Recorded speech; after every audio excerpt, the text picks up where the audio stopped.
নস্টালজিয়ায় বাজিমাত, বাকিদের টক্কর দিয়ে স্মৃতির আলোয় শারদিয়া রাঙিয়ে এবিপি আনন্দর পুজোর ব্লকবাস্টারের খেতাব জিতে নিল সেলিমপুর পল্লী। ছেলেবেলার পুজো, ছেলেবেলার ঠাকুর দেখা, ফেলে আসা সেই নিখাত আনন্দকে ছুঁয়ে দেখা সেলিমপুর পল্লীতে।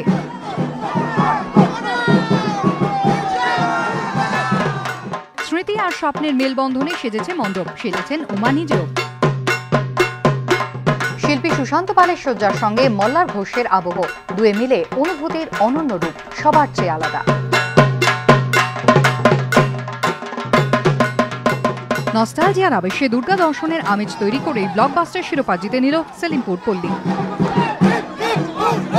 ভীষণ ভালো লাগছে, মানে এত উত্তেজনা, এত আনন্দ, মানে এটা ভাষায় প্রকাশ করা যাচ্ছে না। মানে আমরা কল্পনা করতে পারিনি ব্লকবাস্টার হবে। আমাদের এটা অনেক দিনের অপেক্ষা ছিল, এটা পেয়ে খুব আনন্দ পেলাম। দীর্ঘদিন ধরে আজকের জন্য অপেক্ষায় ছিলাম, সেই অপেক্ষা মা আমাদের পূর্ণ করেছে।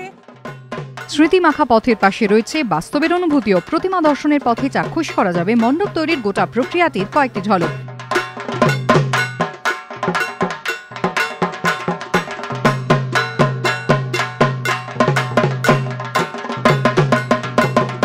অতীত বর্তমানের এই মিশেলেই এবার ব্লকবাস্টার সেলিমপুর পল্লীর পুজো। সঞ্জয় মিত্র, অরিত্রিক ভট্টাচার্য রিপোর্ট, এবিপি আনন্দ, কলকাতা।